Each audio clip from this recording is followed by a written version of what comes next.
Welcome to Mental Health Monday. We're so glad you're here. I'm Jerri Walker, and I'm a mental health counselor. And it's a new year.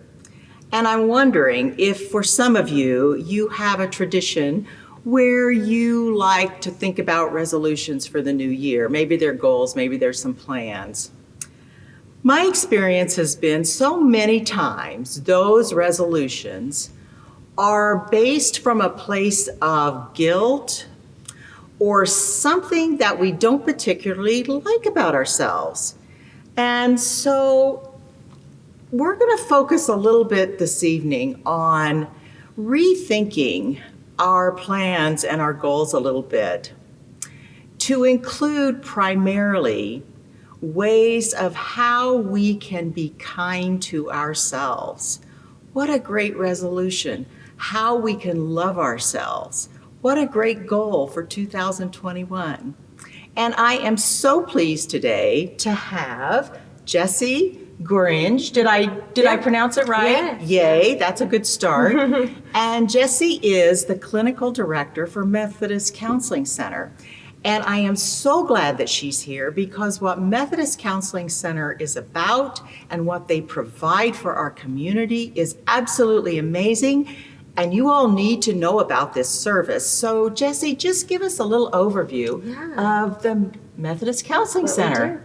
So our main office is over off of Taft at Collister United. And so what we do is we've got a lot of satellite offices to try to serve as many people as we can. So we're in Caldwell, Nampa, Boise. We're actually at Garden City Community Clinic, Genesis. And so what we do is we have an internship program where students that are working on their masters in counseling or marriage and family therapy, our interns are able to see clients that don't have insurance or need free counseling services. Okay. And so in addition to that, we've got sliding fee as well, sliding fee services, and then our licensed clinicians take a whole variety of insurance as well. And just really our mission is to serve as many people as possible and make counseling affordable so that finances aren't a barrier.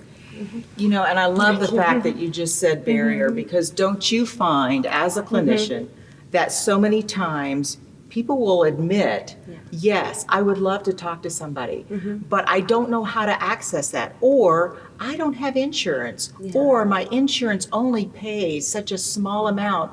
I can't afford because I may need to be there a while. Yes. So I love that. What have you heard that also just in your practice?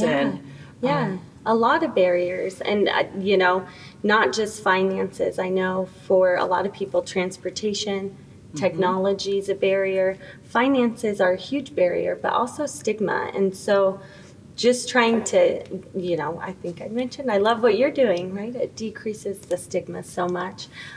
Just getting the word out that it's okay to go to counseling. It's okay to ask for help. It's okay to not be okay. And here we are in 2021, and it still kind of blows my mind that stigma is such a big part of what people, their fear of entering into this relationship with someone, and that if they begin to unpack those bags, and if they start to cry, they'll never stop. I've heard that in my practice. And yet the reality is that once you just take that first step, that someone, it's what we've said in other segments, that the moment you begin to feel listened to, you begin to heal. And that counselor-client relationship is about that. So you are so right. And the technology. Now, how has the Methodist Counseling Center dealt with the pandemic and still been able to offer services? So technology and making that transition to telehealth has been a barrier.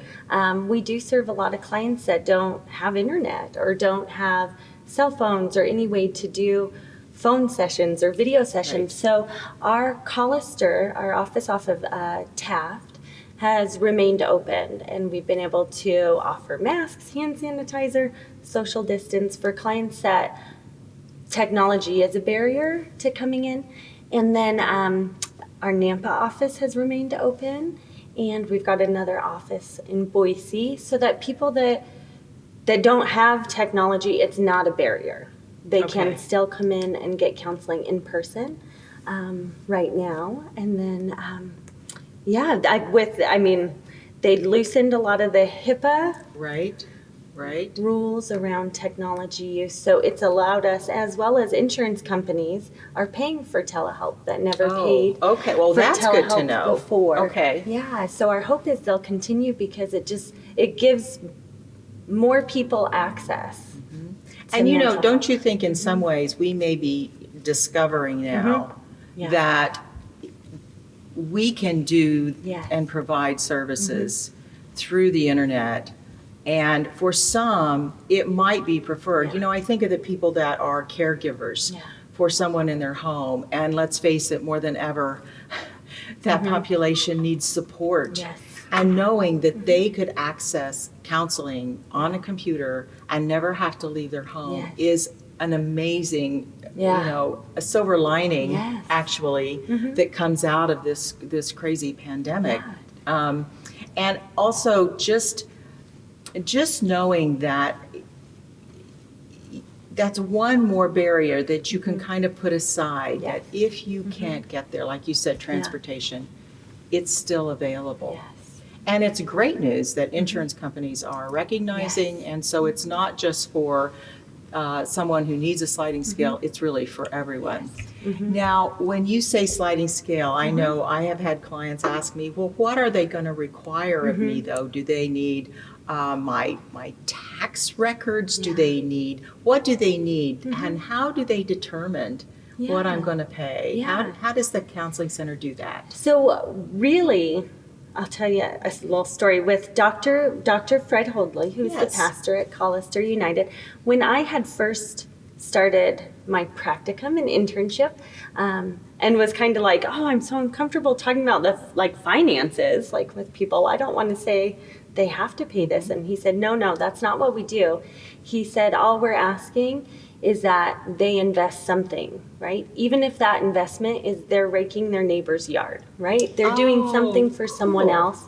And for me, that's the way I still view it. As far as it doesn't even have to be monetary, right? If we're doing a service and we're giving a service for free, how can you pay that forward in the community to someone else? So with our interns too, a lot of that is how that's worked out.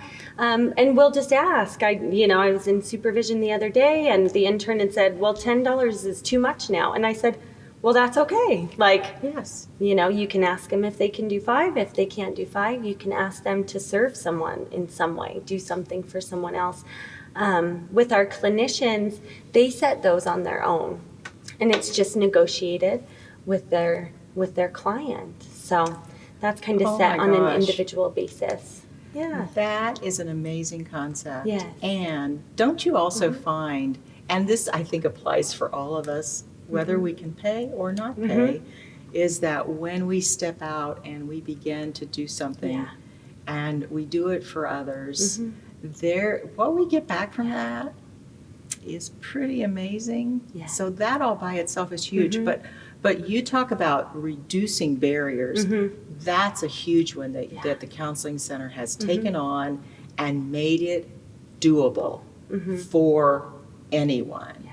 And the interns that are there, how many interns then do you have? So we actually, quite a few just graduated this year. So right now we only have 2. Okay. And that is not enough. We have a wait list, and so we're still working with the universities and trying to get more in right now. And I think we're struggling because the need is so high. Normally interns have to take on a couple sites, like a couple different places to get the required amount of hours. But since the need's so high for counseling, the need for interns is also high in the community. And so we actually have a wait list right now, unfortunately, because the need is so high in the community. We don't have enough to serve the need that's already there. So right now we have 2, but we're always looking for more. Last semester we had 4. Okay. 5 And at I- some points in the, yeah. And I would think think during the it's- pandemic, because of the job loss and how it has so adversely affected so Yeah. many people, that the list would be continually be long. Yes. So, but still calling and making that appointment, and we're going to put that information on at the end so that people do have access. So that it is as easy as possible, easy as possible for people to receive counseling. And it goes back to that, when crisis happens, in our before COVID, it seems like there's always something going on in our world that we can call crisis.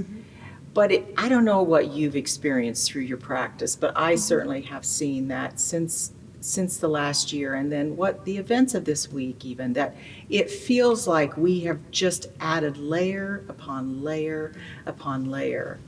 And physiologically, we are equipped to deal with crisis. We have the fight or flight or freeze, the cortisol that enters and zooms through us so that we can be there to meet that crisis. However, when ongoing crisis continues and it doesn't become acute, but it becomes chronic, then it changes our ability to function. Yeah.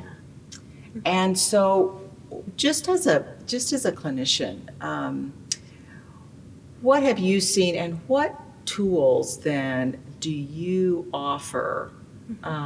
Because I think this is something we're going to be talking about for a very, very long time. Yeah, so I think you're right. The chronic stress, right, that's been present for the year almost now, right? I'm trying to think with just COVID. I think in conjunction with a lot of our coping skills being removed also because of COVID. Exactly. The ability to get out and socialize with a group of friends, right, was harder, or going to a movie, or all those self-care or different coping skills that you'd work with someone on to decrease isolation, right, or to feel more connected, have been decreased as well. At the same time, stress is increasing, right, on a chronic level.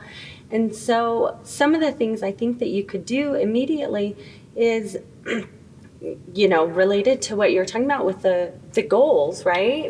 For the year, and investing in yourself, is that checking in with yourself every day, right? And just doing self check-ins as far as, where am I at today?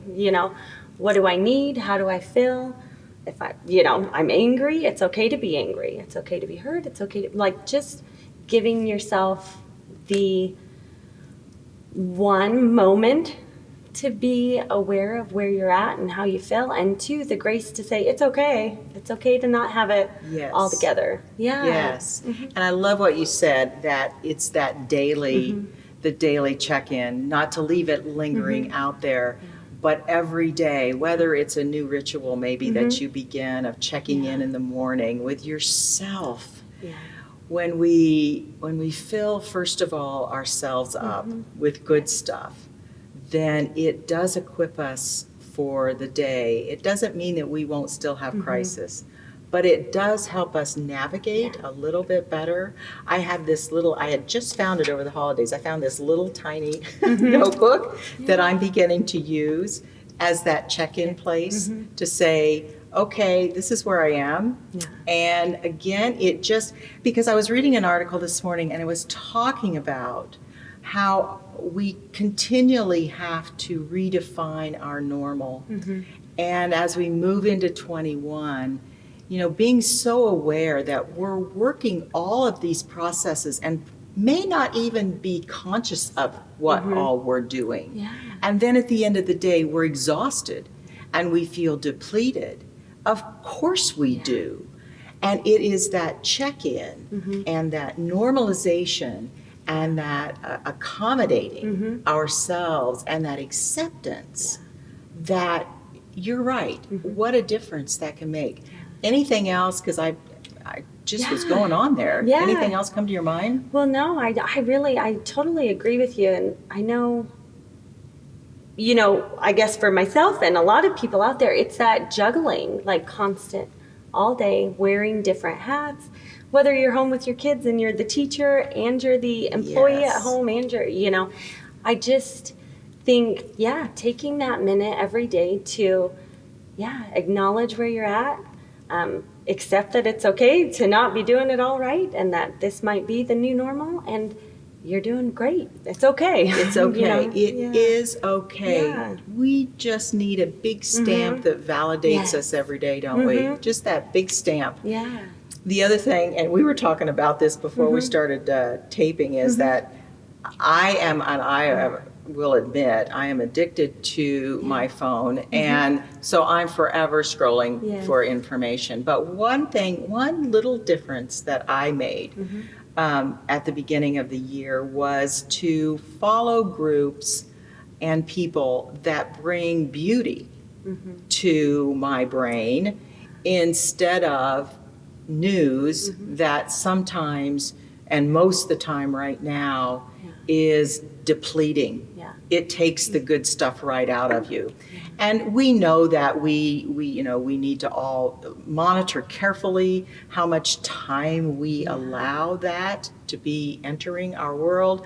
But I thought, well, the chances of me putting that phone down may not be great, but what can I bring to it that makes a difference? And I have all sorts of everything from gardening to Mary Oliver's poetry, which I love. And there are other groups that I follow now that just when I look at them, sometimes it's art.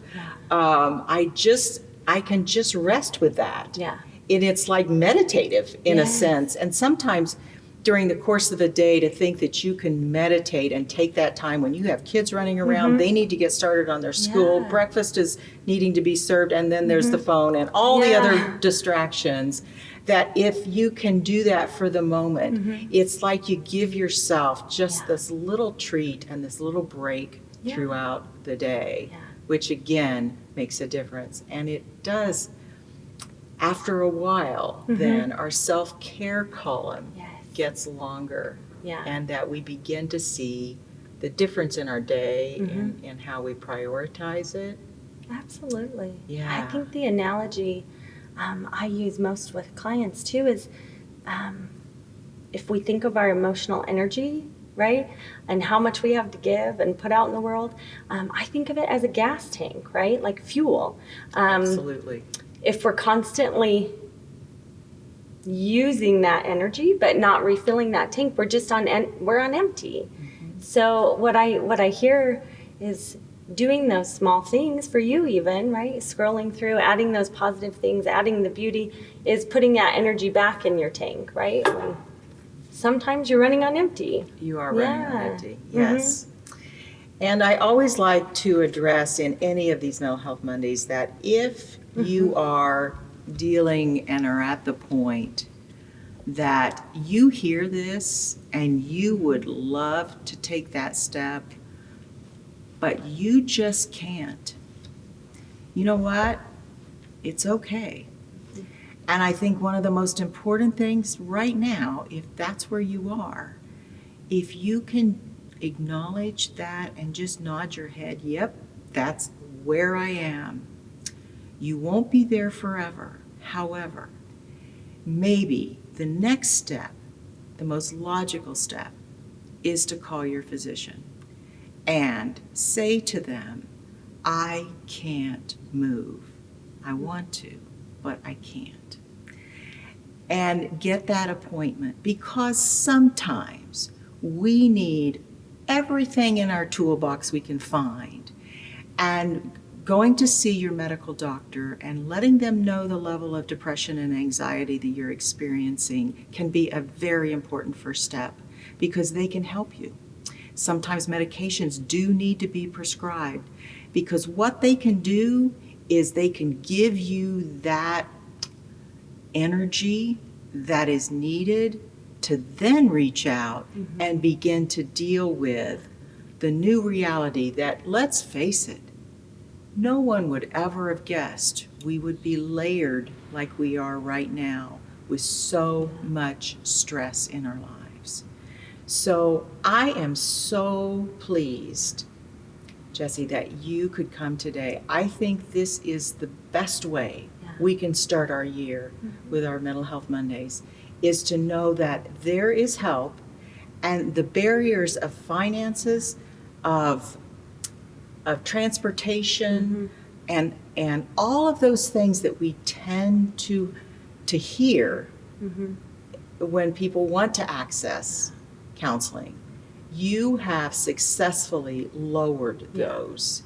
And thank you for doing that. I am so pleased the Methodist Counseling Center is still here and a part of our community, and it's throughout the whole valley. Yes, yeah. So no matter where you live, you Yes. can access, and especially now with counseling sessions being online, that makes it so doable. Yeah. So anything that I've missed or that you're realizing, oh, I also wanted to say? Yeah. I think we've covered a lot in such a short amount of time. But like you'd reiterate, we always have room, even if we're busy. Someone's always getting back within 24 hours, and sometimes people don't want to be, they'll wait, right? They'll wait, or we'll do phone check-ins, or we'll do something until an office opens up, or we've got the technology for them, or whatever those barriers are. I just feel like as our mission at Methodist Counseling Center is to work with anyone to overcome whatever it is that makes getting those services, getting counseling, being able to talk to someone, we'll find a solution. Wonderful. So, yeah. That is such good news. And again, thank you for being here. And I'm so glad that you joined us tonight. And maybe you heard this and you know of someone. So share what you discovered tonight. Let them know about Methodist Counseling Center and the availability of quality counseling services to the Valley. Again, thank you for being here. And remember, you are not alone. So until we meet again, have a good evening.